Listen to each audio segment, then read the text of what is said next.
اعوذ باللہ من الشیطان الرجیم بسم اللہ الرحمن الرحیم۔ قرآن مجید میں کل 114 صورتیں ہیں اور 114 صورتوں کے اندر سب سے سخت ترین عذاب یا جہنم کی سب سے سخت ترین ڈسکرپشن اگر کسی صورت میں دی گئی ہے تو وہ 104 نمبر صورت سورۃ الہمزہ ہے۔ جہنم کا عذاب سنتے ہی عام طور پہ ذہن میں یہ آ جاتا ہے کہ ہو سکتا ہے شرک کے اوپر ہو، بدکاری کے اوپر ہو، چوری کے اوپر ہو، سود کے اوپر ہو، لیکن حال یہ کہ اس صورت میں ایسی کسی چیز کا ذکر نہیں بلکہ ان دو باتوں کا ذکر ہے جو عام طور پر آج کل ہمارے معاشرے میں سویٹ ڈش کی طرح کی جاتی ہیں، اور وہ ہے ویل لکل ہمزۃ لمزہ، تباہی بربادی ہلاکت ہے ہر ہمز اور لمز کرنے والے کے لیے۔ ہمز اور لمز کے مفسرین کرام نے مختلف معنی لکھے ہیں۔ وہ لکھتے ہیں ہمز کے 4 معنی ہیں۔ نمبر 1، یہ کسی انسان کے پیٹ پیچھے اس کے عیب گنوانا، اس کی برائیاں گنوانا، وہ فلانا وہ کیا نالائق ہے، وہ کیا نکما ہے، وہ کیا سفارشی ہے، اس کو تو بات کرنے اور کپڑے پہننے کا ڈھنگ سنگ ہی نہیں آتا۔ دوسرا معنی لکھا ہے ہمز کا کہ لوگوں کا پردہ نہ رکھنا، لوگوں کا پردہ چاک کرنا۔ اگر کسی کا کوئی سیکرٹ، کوئی راز آپ کو معلوم ہو جائے، فوراً پبلکلی سب کو بتا دینا، او فلانے کی بات پتہ لگی ہے، اس کی منگنی ٹوٹ گئی ہے، اس کا تو چکر چل رہا ہے فلانے کے ساتھ، وہ تو ایگزام میں فیل ہو گیا ہے۔ اور نمبر 3 یہ کہ دوسروں کی عزت اور اس کی ساخت کو نقصان پہنچانا۔ اگر کسی محفل میں کسی کی تعریف ہو رہی ہو تو فوراً سے اس شخص کی کوئی ایسی برائی بیان کر دینا جس سے اس کا امپریشن اس محفل کے اندر خراب ہو جائے۔ یعنی اگر لوگوں کے دلوں میں اس انسان کے لیے محبت ہو، عزت ہو، تو صرف حسد کی بنیاد پر کہ لوگ میری تعریف کیوں نہیں کرے، میرے بچوں کی تعریف کیوں نہیں کرے، اس انسان کی مخالفت شروع کر دینا اور جھوٹی سچی لگا کر لوگوں کے دل اس سے برے کر دینا۔ علامہ آلوسی رحمۃ اللہ لکھتے ہیں کہ جس وقت یہ 3 کام ہوں گے تو اس کا رزلٹ وہ چوتھا کام نکلے گا، اور وہ چوتھا کام کیا ہے؟ الکسر، یعنی توڑنا۔ ان تینوں کاموں کا نتیجہ یہ نکلے گا کہ پھر بعض اوقات رشتہ داری ٹوٹ جائے گی۔ جب آپ ایک انسان کی ہر وقت عیب بیان کریں گے، اس کی کسی برائی پہ پردہ نہیں رکھیں گے، لوگوں کے سامنے ہر وقت اس کا امپریشن خراب کریں گے، تو اس کا خود بخود رزلٹ یہ نکلے گا کہ وہ انسان آپ سے اٹھنا بیٹھنا چھوڑ دے گا اور اس کا سارا گناہ آپ کے اوپر آئے گا۔ چنانچہ رسول اللہ صلی اللہ علیہ وسلم نے ایسے لوگوں کے بارے میں ارشاد فرمایا، مسلم احمد کے اندر حدیث شریف ہے، شرار و عباد اللہ کی مخلوق میں سب سے بدترین انسان کون ہے؟ المشاؤون بالنمیمہ، جو لوگوں کی پیٹھ پیچھے ان کی برائیاں بیان کرتے ہیں، ان کی چغلیاں کرتے ہیں، والمفرقون بین الاحبہ، اور آپس میں محبت کرنے والوں کے درمیان نفرتیں پیدا کرتے ہیں، ان کے دلوں کو برے کرتے ہیں ایک دوسرے سے برائیاں کر کر، والباغون البراء اللعنت، اور بے گناہ اور معصوم لوگوں کو بدنام کرنے کی کوشش کرتے ہیں جن کا کوئی قصور نہیں ہوتا، فضول میں ان کی طرف اس قسم کی نسبتیں کرتے ہیں جو کام انہوں نے نہیں کیے ہوتے۔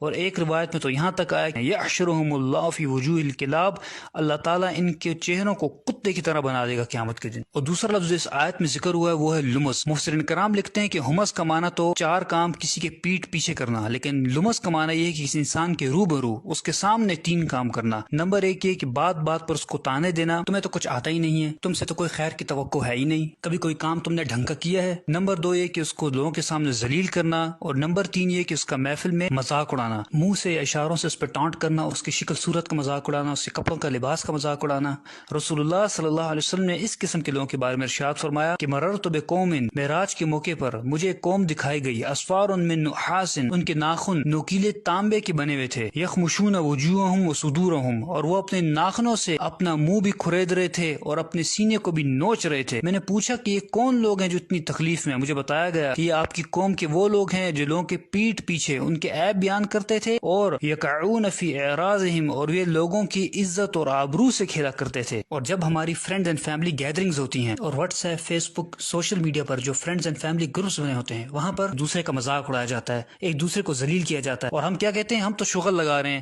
ہم تو کٹ لگا رہے ہیں، لیکن ہمیں اس بات کا بالکل احساس نہیں ہوتا کہ ہم کس طریقے سے ایک انسان کا دل دکھا رہے ہیں، اس کی دل آزاری کر رہے ہیں، اس کا مذاق اڑا رہے ہیں، اس کو ذلیل کر رہے ہیں محفل میں، اور جانتے ہیں کہ اگر آپ ایسا کر رہے ہیں تو آپ کا انجام کیا ہوگا۔ ایسے لوگوں کے بارے میں رسول اللہ صلی اللہ علیہ وسلم نے ارشاد فرمایا کہ ان لوگوں کو جہنم کی ایک وادی میں ڈالا جائے گا جس وادی کا نام ویل ہے، ویل واد فی جہنم، یہ جہنم کی ایک وادی ہے، تعوذ منہ جہنم، اور یہ اتنی خطرناک اور گرم ترین وادی ہے کہ خود جہنم اس سے پناہ مانگتی ہے، کل یوم 70 مرہ، 70 دفعہ جہنم خود پناہ مانگتی ہے اس وادی سے کہ یا اللہ مجھے اس سے پناہ میں رکھ۔ ایسے لوگوں کو اس وادی میں اللہ تعالیٰ ڈالے گا۔ اور امام راضی رحمۃ اللہ لکھتے ہیں کہ یہاں جو ذکر ہوا ہے ویل کا، یہ ویل بیسکلی کیا ہے؟ یہ بدوائیہ کلمات ہیں، اور یہ کس کی طرف سے ہیں؟ جب آپ کسی انسان کی عزت ساخ کو نقصان پہنچاتے ہیں، اس کا مذاق اڑاتے ہیں، تو جو اس کی دل آزاری ہوتی ہے اور وہ جو دل سے بدوا نکلتی ہے، یہاں اس کا ذکر ہے۔ دوسرا معنی وہ لکھتے ہیں کہ یہاں ویل سے مراد ہے کہ اللہ تعالیٰ آپ کو بدوا دے رہے ہیں، آپ یہ کام کر رہے ہیں، ویل لکل ہمزۃ لمزہ، آپ سوچ لیں کہ اللہ تعالیٰ فرما رہا ہے کہ تو تباہ برباد ہو جائے، تو اس قسم کے کام کرتا ہے، تو ایسے انسان کو کیا دنیا میں ملنے والا ہے اور کیا آخرت میں ملنے والا ہے۔ اور اب یہاں اس نفسیات کو بھی سمجھ لیجئے کہ یہ کام کرتے کون لوگ ہیں۔ تو اس آیت میں آگے اللہ تعالیٰ نے فرما دیا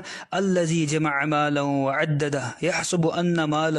اخلدہ، وہ لوگ جو مال جمع کر کر کے رکھتے ہیں اور سمجھتے ہیں کہ ان کا مال باقی رہے گا. یعنی کیا معنی ہوا؟ معنی یہ ہوا کہ وہ لوگ جو آپ کے فرینڈز فیملی سرکل کے اندر آپ کے مقابلے میں اسٹیٹس میں زیادہ ہیں، تعلیم میں زیادہ ہیں، مال و دولت میں زیادہ ہیں، ان کا بیک گراؤنڈ زیادہ مضبوط ہے، تو پھر ایسے لوگ خود بخود اپنے آپ کو سپیریئر سمجھتے ہیں. جب یہ سپیریئر سمجھتے ہیں تو پھر یہ آپ کو حقیر سمجھتے ہیں اور آپ کو ذلیل کرتے ہیں، آپ کا مذاق اڑاتے ہیں. اور معذرت کے ساتھ ان لوگوں سے زیادہ قصور ان لوگوں کا ہے جو لوگ ان کے اندر گھسے بیٹھے رہتے ہیں ہر وقت، جو ان کو ہر چیز میں اپنا بڑا بناتے ہیں. جب یہ لوگ ان کو بڑا بناتے ہیں تو ان کو موقع ملتا ہے کہ اس قسم کے کام کرتے ہیں. اور امام رازی رحمۃ اللہ علیہ ان پالشی اور چاپلوس قسم کے لوگوں کے بارے میں لکھتے ہیں کہ جس وقت ان امیر لوگوں سے یہ اٹھ کر جاتے ہیں تو یہ امیر لوگ ان کے پیچھے بھی ہنستے ہیں، اور یہی ان کی سزا کے لیے کافی ہے. اور یاد رکھیں کہ یہ دنیا میں سزا ہے، لیکن آخرت میں ان کو بھی اتنی ہی سزا ملے گی جتنا کہ مذاق اڑانے والے امیر لوگوں کو سزا ملے گی. اور آخر میں اللہ تعالیٰ سے دعا ہے کہ اللہ تعالیٰ ہمیں زبان کے شر سے بچائے، اور اب تک جو بھی زیادتی ہم سے ہوئی اللہ تعالیٰ اس میں معاف فرمائے اور ہمیں سچی توبہ کرنے کی توفیق عطا فرمائے. سب سے 2 درخواستیں ہیں: ایک، 2 نفل پڑھیں اور اللہ تعالیٰ سے معافی مانگیں. دوسرا، ان حدیث کو زیادہ سے زیادہ آگے پہنچائیں تاکہ آپ کا بھی صدقہ جاریہ بنے، ہمارا بھی. جزاک اللہ خیر.